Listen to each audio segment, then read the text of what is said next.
Mais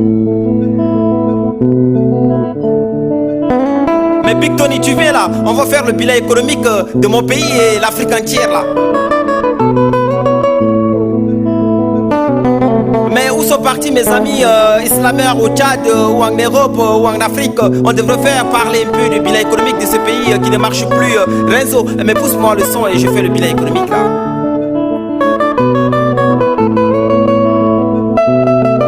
Beaucoup me demandent pourquoi bilan économique.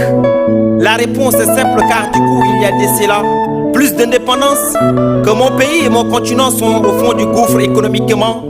Des années sont passées, des difficultés se sont écoulées, des vies humaines sont sacrifiées, la liberté est arrachée à la suite des luttes sanglantes pour enfin redorer le blason au peuple noir. Mais forte est notre surprise, l'Afrique demeure un géant endormi bien qu'en étant le berceau de l'humanité. Son économie laisse à désirer. Quel bilan économique! À l'instar de nombreux pays du continent noir, le Tchad est le berceau de l'humanité. Des malversations financières. Où va l'argent du pétrole? Où vont les aides des ONG?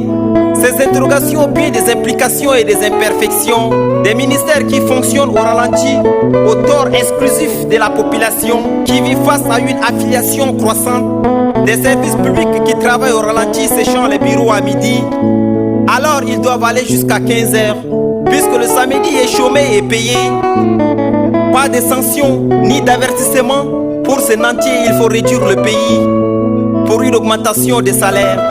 Des fonctionnaires et des étudiants qui nous assistent à une grève s'éternisent pendant des mois. Les retombées ont été fâcheuses sur l'économie du pays. Ma terroir demeure la plus pervertie de la planète. Un constat regrettable pour un pays en voie de développement enclavé. Les fonds publics filent les poches des intouchables qui se disent notables. Assis devant une table ronde à partager, à chaque réunion les patoles de leur manigance. Quelques constructions, des routes, des maisons, des hôpitaux ne font pas le bonheur des peuples. Ce n'était que la tromperie, la spoliation, une usurpation des deniers publics. Comment faire pour stopper ces carnages si les gouvernants faisant fi aux intérêts collectifs, aux dames des intérêts particuliers? Big Tony, mon pote à moi, parlons un peu du bilan économique. Il y a de cela 50 ans, mais qu'a-t-on fait ces années durant? Si ce n'est que de la mauvaise gouvernance, replongeons mon pays dans la décadence, turbulence et déterrement de la hache de guerre.